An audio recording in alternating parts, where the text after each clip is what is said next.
জাদুকররা যখন জাদু দেখান সেখানে লুকিয়ে থাকে কোনো হাতের তাদের খেলা বা কোনো বিজ্ঞানের ফর্মুলা। হয়তো আমরা সেটাকে বুঝেও না বুঝি অনেক সময়। সেদিন রাস্তাতে যাচ্ছিলাম, তখন জাদুকর একজন জাদু দেখাচ্ছিলেন। এরকম একটি লাল জল হঠাৎ করে লাল রং থেকে তার নিজের রংটা পরিবর্তন করে তার জলের যে স্বাভাবিক রং সেই রঙে ফিরে আসলো। কিন্তু কি করে, সেটাই আমি বোঝার জন্য বাড়িতে এসে খাটলাম। তখন দেখলাম যে এটা কিছু না, তার শুধু একটু কিছু বুদ্ধি, আর সেই বুদ্ধিতেই মানুষকে সে বোকা বানাচ্ছিল। চলো এই পরীক্ষাটা একদম খুব কাছ থেকে, একদম শুরু থেকে শুরু করে দেখে নিই জল তার সেই লাল রং থেকে কি করে তার নিজের রঙে ফিরে এলো। সেটা বোঝার জন্য আমার লাগবে কিছু জিনিস, সেটা কি সেটিও বলছি।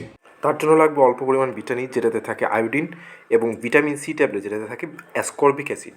অ্যাসকর্বিক অ্যাসিড যখন আয়োডিনের সঙ্গে বিক্রিয়া করবে তখন সেটাকে একটি অক্সিডেশন রিয়াকশন অর্থাৎ জারণ বিক্রিয়া হয়।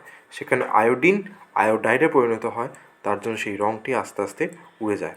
সেই লাল রঙটি, ভিটামিনের লাল রঙ, সেটা নর্মাল সাদা রঙে পরিবর্তন হয়।